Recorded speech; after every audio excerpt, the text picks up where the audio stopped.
Let's derive the quadratic formula. That sounds like fun, doesn't it? First, I need some coffee.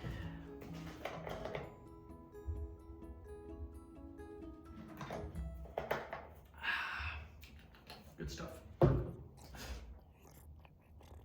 Excuse me a moment.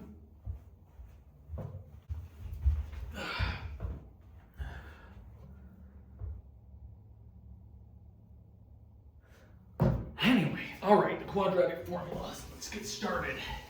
You know it, you love it. Just kidding, it sucks, it's the worst, but you need it. You need it a lot of the time. So,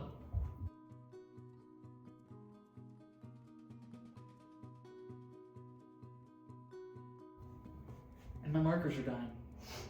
Okay, so what is the quadratic formula?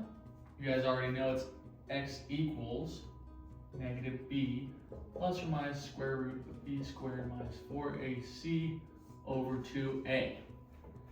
This monstrosity, and we use this to find when x equals 0 in equations set up as such. X squared plus bx plus c equals 0. A, B, C are just constants in this scenario. X is obviously a variable, and we want to find when does x make this true. So you use this bad boy. So how did we get this horrible looking thing? Well, let's see. So let's solve this equation over here for x. So first of all, let's get this c over to the other side. That leaves us with ax squared plus bx equals negative c, right? All right, and then now we need to do something called perfecting the square, which is basically, let's have an example like x plus q and square it.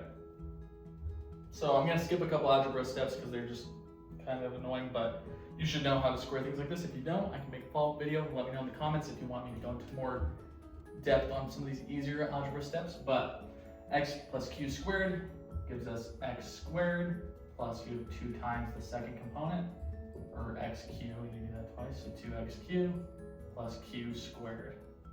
Or you can have a case where it's x minus q squared. Again, q can be negative, but if we break it down like this, this gives us x squared minus 2xq plus q squared. Okay, great.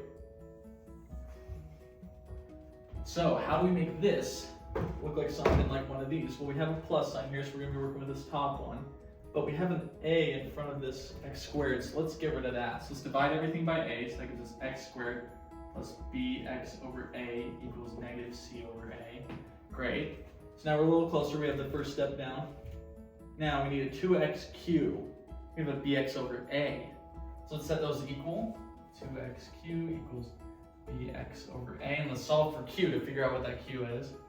So divide both sides by 2x, that gives us q equals b over 2a. And q squared equals b squared over 4a squared. Perfect, okay. So now we know the q in our circumstance is gonna be b over 2a, which means the term we're gonna have to add to both sides to make them into this form is gonna be b squared over 4a squared. So let's go ahead and add that to both sides. You gotta keep both sides even. bx, or equal, I should say.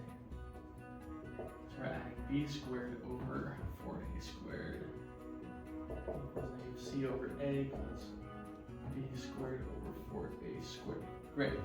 So now we have this in this form. We can simplify it back into its squared form. That's what's called perfecting the square. So in this case, so that's x plus q. So we have x plus q in our circumstance, b over 2a. So b over 2a squared. Perfect. Doesn't that just look so much nicer? All right. Now let's get rid of this power of 2. So let's take the square root of both sides. That gives us x plus b over 2a on the left side, and on the right side, since we took the square root, we have to take the positive and the negative. So plus or minus square root of c over a plus b squared over 4a squared. All right, now we need to get x by itself. We're almost there. So we got x equals plus or minus square root of c over a plus b squared over 4a squared minus b over 2a. Now, we want to combine this to make it a little prettier. So we have a denominator of 2a here, we need to get denominator 2a out of this so we can combine them. So if we want to pull 2a out of the square root, then we need the square of that inside the square root. So what's the square of 2a? That's 4a squared. So we need to pull out a 1 over 4a squared. So let's do that. Plus or minus square root. So let's put a 1 over 2a out of here.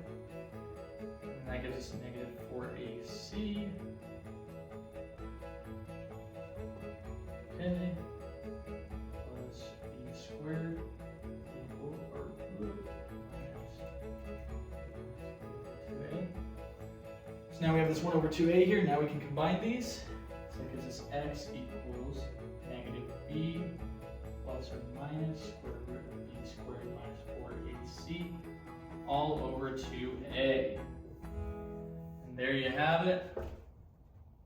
Same equation, both sides. That's how they got that ugly looking equation, but that's also how you know it works, is because anything of the form ax squared plus bx plus c, this equation will work, obviously, unless a is 0, but if that's the case, you don't have an x squared term, it's not a quadratic. So this works specifically for quadratic equations, that's why it's called quadratic formula. All right, if you guys have any questions, if I made any silly mistakes anywhere, let me know in the comments. If there's any other topics you'd like me to go over, again, let me know in the comments.